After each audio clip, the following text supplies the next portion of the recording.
बरेली हिंसा के आरोपी मौलाना तौकीर रजा अक्सर अपने विवादित बयानों की वजह से चर्चा में बने रहते हैं। एक बार फिर मौलाना तौकीर रजा सुर्खियों में छाए हुए हैं और इसकी वजह उनका कोई विवादित बयान नहीं बल्कि उनकी बहू निदा खान है। निदा खान ने एक वीडियो जारी कर दावा किया है कि उन्हें धमकियां दी जा रही हैं। निदा खान का कहना है कि 26 सितंबर को बरेली में हुई हिंसा के बाद से उन्हें लगातार धमकाया जा रहा है। कभी विदेशी नंबरों से फ़ोन करके धमकी दी जा रही है तो कभी सोशल मीडिया के जरिए डराया धमकाया जा रहा है।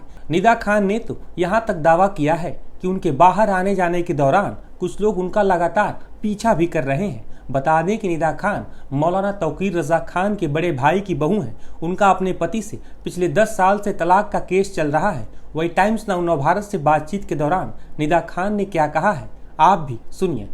आपको जो है सोशल मीडिया पर किस तरह के कमेंट्स आ रहे हैं और लगातार जैसा कि उनको आपके चर्चा हो रहे हैं तो उनके जेल जाने के बाद लोग किस तरह की प्रतिक्रिया?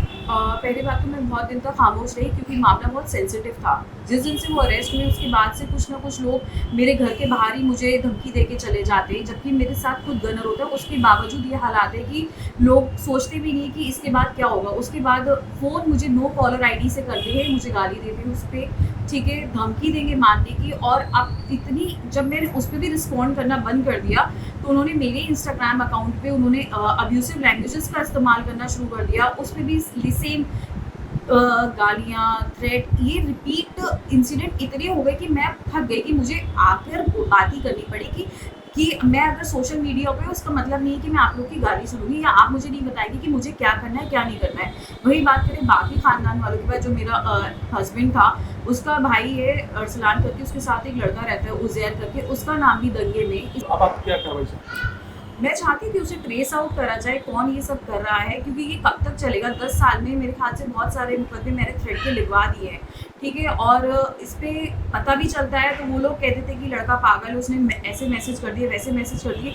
लेकिन क्या वो लड़का सिर्फ मुझे ढूंढ के मैसेज करता है? ये सारे तो इससे पहले भी कई बार हो चुका है। लेकिन अब लोग सामने से आके धमकी दे रहे हैं तो मुझे लगता है कि ये बहुत ज़्यादा हो रहा है कि अगर गनर भी खड़ा है तो उनके दिल में वो डर नहीं रहा प्रशासन का, कह सकते हैं कि उनके साथ कुछ हो सकता है। कई बार मैं घर के बाहर अपनी गाड़ी पार्क भी करती हूँ, उसके बाद भी लोग आकर मेरे फेस पे धमकी देके जा रहे हैं। तो इसका मतलब आप समझ रहे हैं कि उनके इरादे कितने बुलंद हो चुके हैं, क्योंकि और उनके पास सिर्फ एक ही रीज़न है मुझसे दुश्मनी निकालने का, क्योंकि मैं उनके खिलाफ हूँ। गलत जो उन्होंने करा उसके खिलाफ हूँ, ठीक है। और दरगाह में कुछ गलत होता है तो मैं उसके बारे में बात करना चाहती हूँ या बात रखना चाहती हूँ, और एक यही बड़ा रीज़न बना है मेरी दुश्मनी का। इस दौरान निदा खान ने मौलाना तौकीर रजा और उनके परिवार पर भी कई गंभीर आरोप लगाए हैं। बरेली हिंसा के बाद से ही तौकीर रजा जेल में है। निदा खान ने इस पर भी अपनी खुलकर बात रखी है। तौकीर रजा पर एक बड़ी कार्रवाई हुई है, हमेशा से आप उनको लेकर मुखर रही है, क्या कहना चाहिए? देखा जाए 26 सितंबर को जो उन्होंने करा तो उनके साथ बिल्कुल सही हुआ। जेल उनके लिए एक बिल्कुल ही ठीक जगह है जहाँ उन्हें होना चाहिए, क्योंकि अगर हम पिछले दिनों की बात करें तो वो आए दिन कुछ ना कुछ करते रहते हैं। आपको लगता है कि 26 सितंबर को जो बरेली में हुआ वो एक सुनियोजित साजिश थी, कुछ लोग इसमें प्लान करके इसको पूरा किया गया था? बिल्कुल, ये जो हुआ था 26 सितंबर को, ये एक तरीके से धोखा दे देकर प्लान हुआ था। हमने देखा कि किस तरीके से उन्होंने एक लेटर निकाला कि वो नहीं करेंगे, फिर दूसरा वीडियो आता है कि नहीं करेंगे।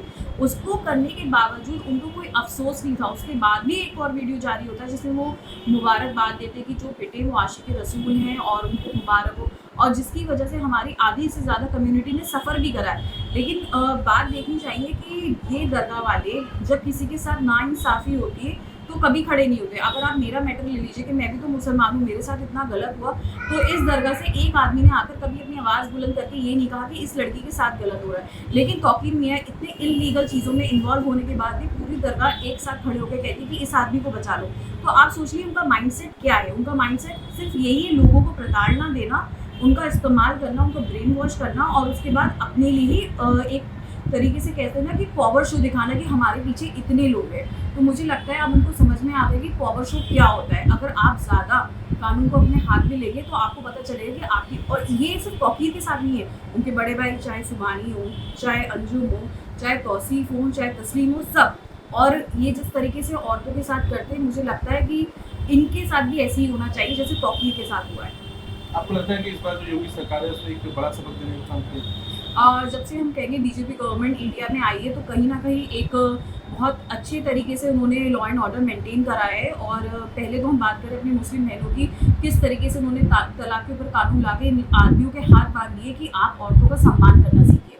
तो पहले तो उन्होंने औरतों का सम्मान करना सिखाया और आज उन्हें सिखाया कि अगर तुम ज़्यादा बदतमीजी करोगे और जिस तरीके से बार बार कानून को अपने हाथ में लोगे और विवादित बयान दोगे तो तुम्हारे साथ क्या होगा। तो मुझे लगता है ये एक ऐसी गवर्नमेंट है जो इन्हें सिखा सकती है, क्योंकि इससे पुरानी गवर्नमेंट की बात करेंगे, भाजपा में भी ये लोग मंत्री रहे, सपा में भी ये लोग मंत्री रहे और कांग्रेस में भी रहे। यही एक ऐसी गवर्नमेंट है जहां इनकी बदतमीजियां बर्दाश्त नहीं की जाती। दरअसल बरेली में हालिया बवाल के बाद मौलाना तौकीर रजा को पुलिस ने गिरफ्तार कर लिया था। यूपी पुलिस ने मौलाना तौकीर रजा पर दर्ज एफआईआर में कई गंभीर आरोप लगाए हैं। मौलाना तौकीर रजा खान को बरेली में हुए बवाल के लिए आरोपी नंबर 1 बनाया गया है। गौरतलब है कि मौलाना तौकीर रजा का विवादों से पुराना नाता है। वे पहले भी कई बार विवादित बयान दे चुके हैं। वे नागरिकता कानून के खिलाफ भी जमकर बयानबाजी करते थे। बांग्लादेशी लेखिका तस्लीमा नसरीन के खिलाफ उन्होंने फतवा भी जारी किया था। मौलाना तौकीर रजा पर इससे पहले साल 2010 में भी बरेली में दंगा भड़काने का गंभीर आरोप लगा था। साल 2010 में बरेली में कई जगह हिंसा हुई थी। 4 थाना क्षेत्र में कर्फ्यू लगा था। पुलिस ने 8 मार्च 2010 को मौलाना तौकीर रजा को गिरफ्तार कर जेल भेज दिया था। उस वक्त यूपी में बीएसपी की सरकार थी। हालांकि मौलाना तौकीर रजा को 3 दिन बाद ही यानी 11 मार्च को जमानत मिल गई थी। बता दें कि मौलाना तौकीर रजा बरेली इत्तेहाद मिल्लत काउंसिल के प्रमुख हैं। साल 2001 में तौकीर रजा ने राजनीति में कदम रखा था और उन्होंने अपनी राजनीतिक पार्टी भी बनाई थी। हालांकि साल 2009 में वो कांग्रेस के साथ हो लिए थे, लेकिन 3 सालों में ही उनका कांग्रेस से मोह भंग हो गया और साल 2012 के यूपी विधानसभा चुनाव में मौलाना तौकीर रजा ने खुलकर समाजवादी पार्टी का समर्थन किया था।